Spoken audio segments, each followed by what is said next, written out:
السلام علیکم، میرا نام امتیاز جاوید ہے اور میں او ای ٹی ٹرینر ہوں اور میں نرسز کو او ای ٹی اور سی بی ٹی کروا کے یو کے بھجواتا ہوں۔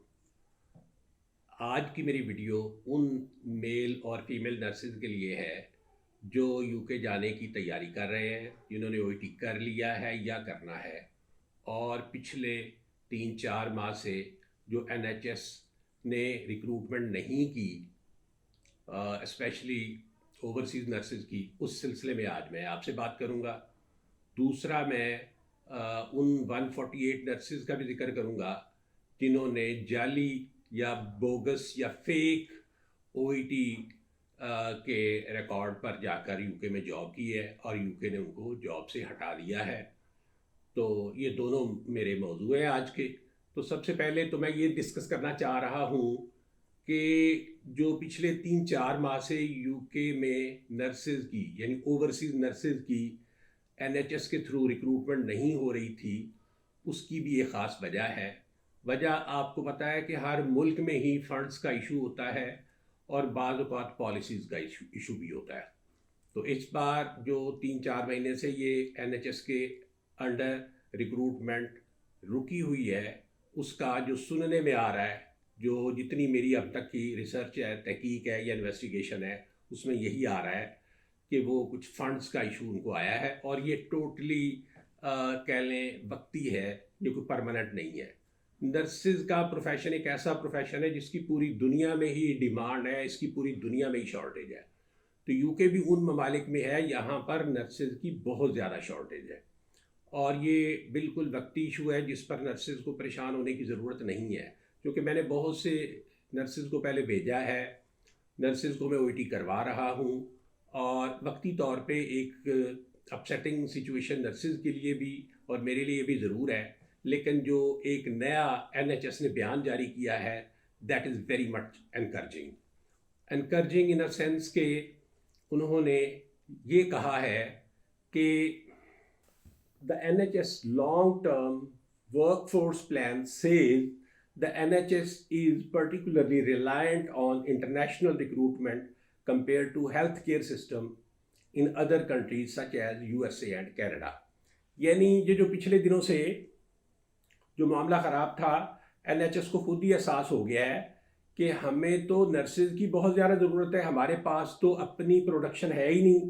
حالانکہ یو ایس اے اور کینیڈا میں بھی شارٹیج رہتی ہے، وہ بھی نرسز باہر سے لیتے ہیں، لیکن جو یو کے ہے اس کو تو زیادہ ضرورت ہے، ان کو زیادہ شارٹیج کا سامنا کرنا پڑتا ہے، اس لیے کہ ان کی لوکل پروڈکشن بہت کم ہے، نہ ہونے کے برابر ہے۔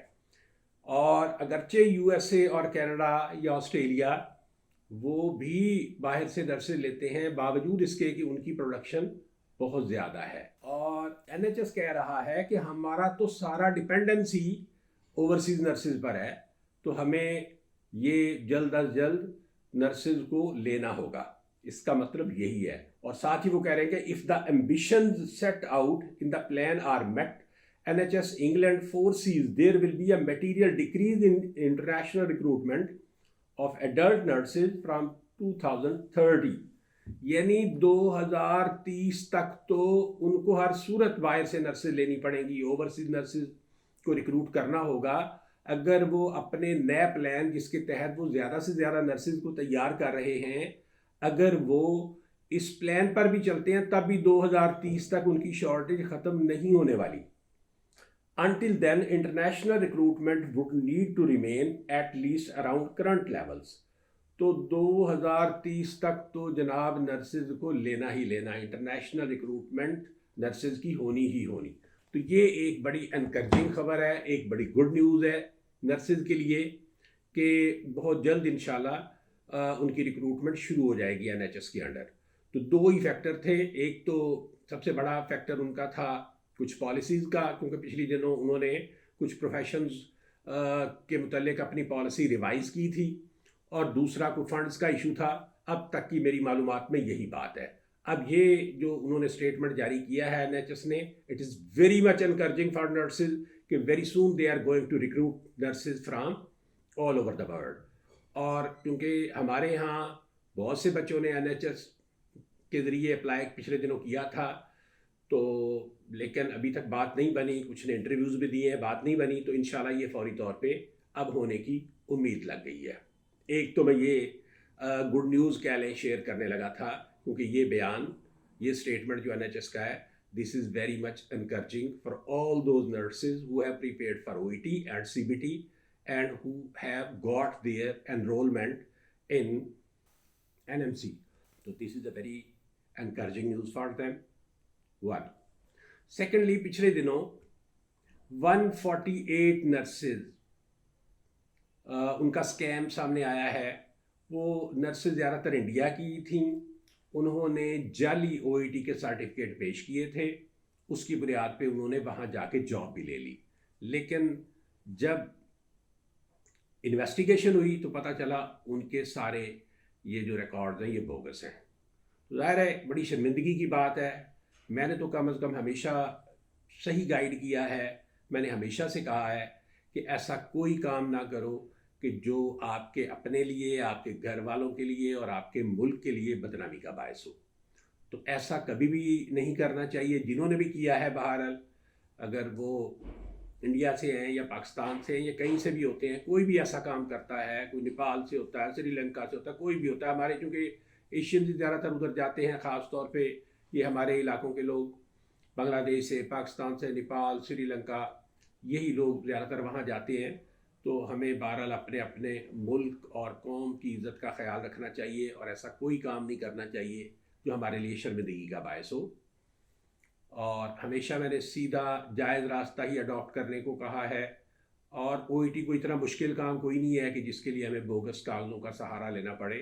اگر ہم 2 کی بجائے 3 مہینے لگا لیں، 4 لگا لیں، اپنی اپنی ہر کسی کی قابلیت ہوتی ہے. بعض بچے 5-6 مہینے میں کر جاتے ہیں، تو کوئی 2 مہینے میں بھی کر جاتے ہیں. لیکن کوشش یہ کرنی چاہیے کہ بڑی اچھی تیاری کے ساتھ، خواہ وہ 2 مہینے میں ہو، 4 میں ہو، 3 میں ہو، 5 میں ہو، اچھی تیاری کے ساتھ آپ امتحان میں بیٹھیں. انشاءاللہ ہر صورت آپ پاس کریں گے.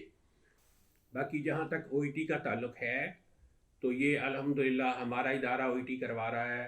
بڑے بہترین اچھے طریقے سے OET کروا رہا ہے. بہت سے بچے ہمارے OET کر کے UK چلے گئے ہیں، وہاں پر وہ جاب کر رہے ہیں اور الحمدللہ اچھی ارننگ ان کی ہو رہی ہے. فیملی ویزے پہ گئے ہیں، ان کی فیملیز بھی چلی گئی ہیں، کیونکہ UK نرسز کو فیملی ویزا دیتا ہے. یعنی ہسبینڈ یا وائف، یعنی اگر میل نرس ہے تو اس کی وائف، اور اگر فیمیل نرس ہے تو اس کا ہسبینڈ، اور 18 سال سے کم عمر کے 4 بچوں کو UK الاؤ کرتا ہے. اور بڑے اچھے پے پیکیجز ہوتے ہیں. 6 سال بعد نیشنلٹی بھی مل جاتی ہے. اور پھر سب سے بڑی بات یہ ہے کہ UK میں نرسز کے لیے جاب کرنے کے لیے کوئی اپر ایج لمٹ نہیں ہے. This is the biggest advantage کہ کسی بھی ایج گروپ کے آپ ہیں، اگر آپ وہاں جاب کر سکتے ہیں تو UK کی طرف سے کوئی پابندی نہیں ہے. تو this is a very good news for nurses. تو میرے خیال میں نرسز کو ڈسکریج نہیں ہونا چاہیے، ان کو ہمت کرنی چاہیے، ان کو OET کرنا چاہیے، CBT کرنا چاہیے، NMC میں رجسٹریشن کروانی چاہیے، اور ایک اچھے موقع کا انتظار کریں. یہ بہت جلد انشاءاللہ اس رپورٹ کے مطابق تو بہت جلد جو ہے وہ NHS کی جو اوورسیز ریکروٹمنٹس ہیں وہ شروع ہو جانی ہے. تو آپ تیار رہیں. میرے طرف سے کسی بھی طرح کی آپ کو سپورٹ چاہیے UK میں جاب کے سلسلے میں تو میں الحمدللہ حاضر ہوں.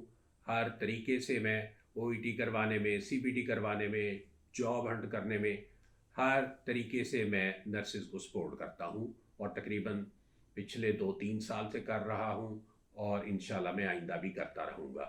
اور باقی میرے نمبر آ رہے ہیں، واٹس ایپ کے نمبر ہیں، آپ مجھے واٹس ایپ کر دیں. ان نمبروں پہ کسی کی کوئی بھی کیوری ہو تو I shall reply you as I feel comfortable. تو آپ کال بھی کر سکتے ہیں، لیکن ذرا سب سے پہلے مجھے واٹس ایپ پہ اگر آپ میسیج کریں تو وہ میرے لیے زیادہ کنوینئنٹ ہوتا ہے، کیونکہ بعض اوقات میں بزی ہوتا ہوں تو کال نہیں پک کر پاتا. تو if you send me a message on WhatsApp on the given numbers, that will be very much comfortable for me, and I shall reply you as soon as I shall feel comfortable, I shall feel easy. So یہی میری آج کی کیا لیں باتیں تھیں جو میں نے آپ سے شیئر کی ہیں، اور انشاءاللہ تعالی my all support and favor for you. السلام علیکم.